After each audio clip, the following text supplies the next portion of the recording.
Intervjuu, jee! Kus sa kadusid? Tule palun siia. Siin on minu üks lemmikartiste. See ei saanudki. Kas olid ainukeses nominatsioonis täna või? Veel oli aasta videoga. See ei ole tulnud veel või? Ei, see tuleb veel. Okei, sorry, aga me paneme video pärast nüüd hiljem üles. Järsku sa võidad, ma hoian sulle pöiad kõvasti. Aga tegelikult ma pean nüüd ausalt ütlema, et Genka võit hip-hop ja räpis oli minu jaoks pettumus. Ja ma arvan, et ka paljude noorte inimeste jaoks. Sellepärast ma just täna rääkisin 15, 16, 17 aastaste noorte inimestega ja küsisin nende käest, et kas te tuleksite ka muga kaasa siia. Nad ütlesid ainult sel juhul, kui sina esined ja sina võidad. Ja ma ütlesin, ma ei saa ju seda tagada, et sa võidad. Aga kas sa esined? Sa ei esine.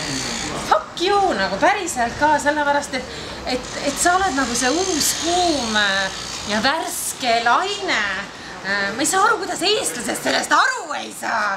Mis toimub nagu, et kas sind ei hääletata, kas su kontserdid on täis?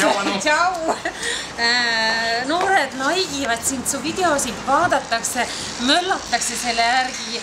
Okei, sa propageerid kanepit, see on natukene bad, aga sellegipoolest sind armastatakse, et kas sa oled oma ajast liiga ees?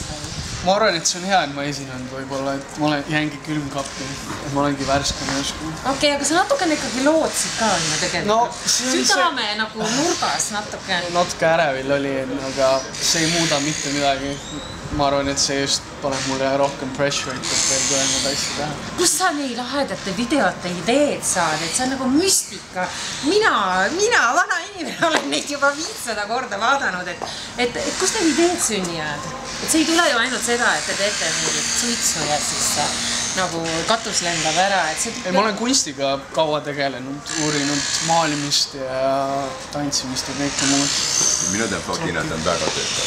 Okei, aga sul on mingid iidolid või on sul mingid eeskujud või kust kosmosest kõik sinu peale langeb? Igalt poolt ma olen täiesti inspireeritud igapäevasest elust. No kuidas sinu päev välja näeb? Ma ärkan üles kell 9, teen hommikusöögi, teen trenni, siis hakkan kirjutama. Kirjutan, teen trenni, kirjutan. Aga raha? Kust tuleb raha? Live. Sotsid väga palju. Ei, no ma saan aru, nad käivad ja vaatavad, kas Eestis on võimalik muusikul saada rikkaks käies tegemas mingeid laive? Päriselt või? On võimalik saada? Jaa, aga ma käin päris palju välismaal praeguseks ajaks. Praegu meil on kõik laivid tulevad väljamaal, mis on väga äge. Näiteks kus?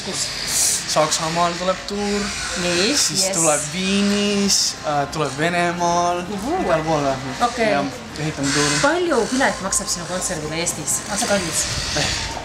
Minu arust ei ole. Ma arvan, mingi oleneb. 5 on tavaline pilet. Fuck! Mõtlesin, sul on juua midagi. Aga mul on õudselt külm, väljas on -6 ja kohe läheme tuppa.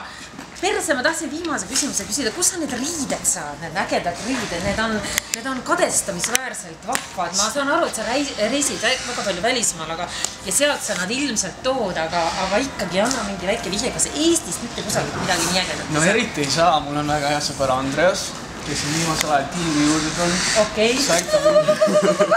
Vareseid külmuvad siin.